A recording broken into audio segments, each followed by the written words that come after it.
Defining yourself. So when you say things like, that's just the way I am, you are creating a definition. And a lot of times we're not choosing those definitions. They've either been handed to us when we were young, they were decided by someone else, or we allow some of our mistakes to collect and we're like, well, that's just the way I am.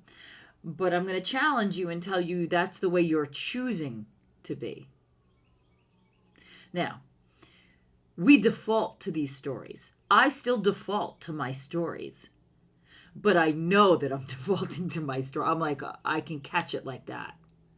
And the knowledge that I'm sitting in a story, even last night, my man and I needed some time. We needed to reconnect. We just needed to talk about some things. And a mutual friend of ours saw us at dinner and sat down, and I pouted like I was 5 years old. I mean, I all but folded my arms and like stuck out my bottom lip because that wasn't what I wanted. And we also tried to kindly, with love, drop the hint that we really kind of wanted to be together, and he did not pick it up. So I kind of laughed at myself and said, wow, brat. Community sometimes is going to take over, and this man is your friend, and you got to fucking deal with it. You know? So my point is that our instincts or our old stories or sometimes the shadow side of us comes up. It comes up all the time. It comes up every day, all day. We are human. We deal with triggers. We live in the world. But I'm challenging you today to decide whether or not they define you. Are you defaulting to, that's just how I am? Because to me, that is kind of your baseline, but you don't need to stay there. And I would offer that some of those things feel safe because they're familiar, but you know they don't serve you. But let me tell you, it's scary to let part of yourself die. I mean, it literally has to die.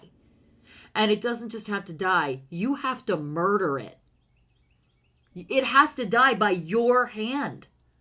Now, it doesn't even need to be a violent death. You can have a beautiful funeral. You can thank it for its service. In fact, I would definitely make sure that part of the ritual murder involves honor, because for a lot of your life, it served you. It's just not serving you anymore.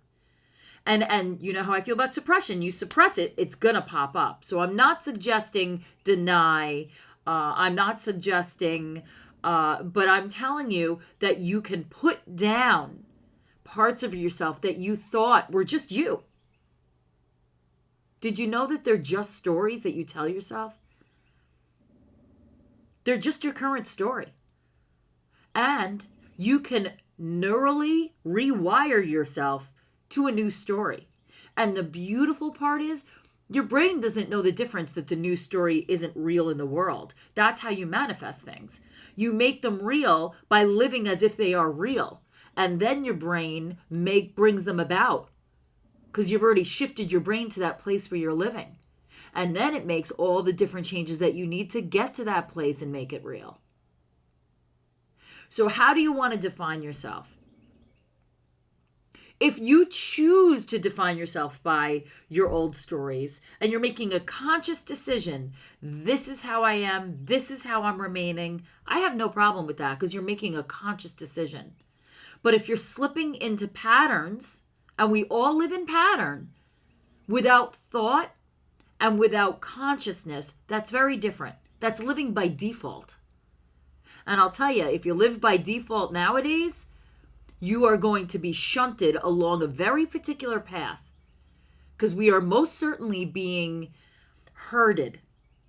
And if you don't stand up and say, this is me, if you're like, I guess that's just me, you're going to be kind of put in a direction that you might not even be aware that you're being put in. So my wake-up call is this. My challenge for the day is this. How are you choosing to define yourself? Is it about a story that you know? Or is it guided by what you truly want and what your soul is guiding you to work on in this world? The closer you can get those things together, what you want and what you feel inside yourself is why you're here, is a beautiful, constructive, amazing place to be. And it is my best friend's birthday, and I'm going to talk to her, and I will see you tomorrow.